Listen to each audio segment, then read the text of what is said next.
আমি লক্ষ্য করি, এখনো লক্ষ্য করছি, ঢাকা সিটিতে খোঁড়াখুড়ির কাজটা, এই যে বৃষ্টি হচ্ছে বা বৃষ্টি আসবে সামনে, এখন কেন খোঁড়াখুড়ি? আমি সিটিকে অনুরোধ করব, সিটি কর্পোরেশনের উত্তর দক্ষিণে এই খোঁড়াখুড়িটা বন্ধ রাখতে হবে।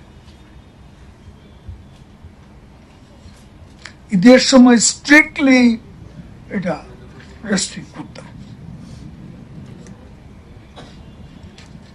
কারণ এতে শহরের যানজটটা বেড়ে যায়।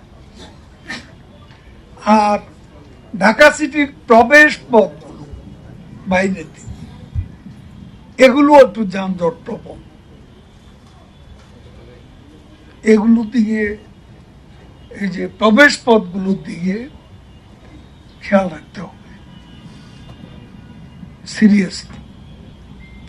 আর সবচেয়ে বড় যে কথাটা সেটা হচ্ছে ঈদের পরে মনিটরিংটা কেন দুর্বল হয়ে যায়, এটা একটা প্রশ্ন চিহ্ন ঝুলেই আছে, সমাধান হচ্ছে না। এত করে বললাম ঈদের আগে মিটিংয়ে যে ঈদের পরে মনোযোগটা বেশি দিতে হবে, ঈদের পরেই অ্যাক্সিডেন্টটা বেশি হয়, স্পিড বেড়ে যায়, গতি বেড়ে যায়, বেশি ট্রিপ নেওয়ার জন্য অস্থির হয়ে যায় অনেক।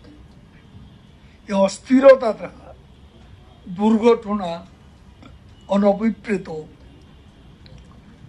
দুর্ঘটনা ডেকে আনে, যেটা হয়েছে গত ঈদের পরে।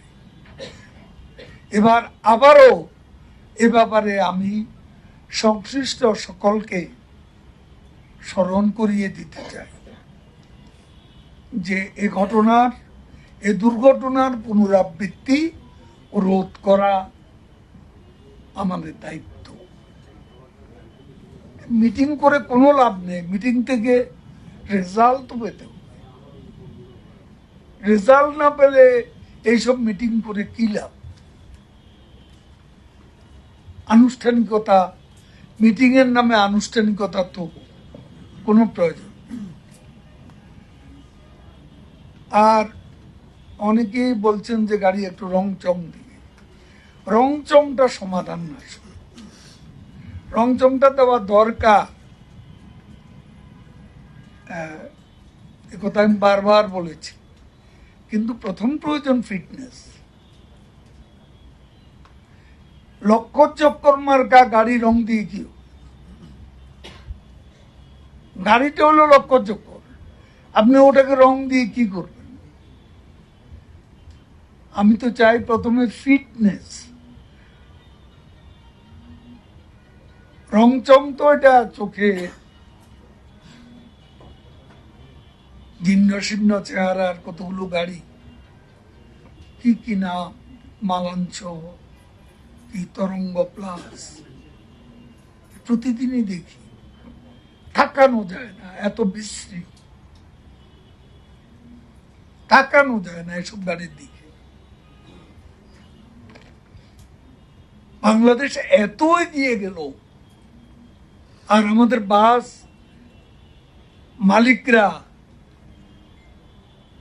তাদের দৃষ্টিভঙ্গি এত নিচে নেমে গেল। এতবার বলছি, নিজে ভিজিট করেছি বারবার রাস্তায়, পরিস্থিতির কোনো পরিবর্তন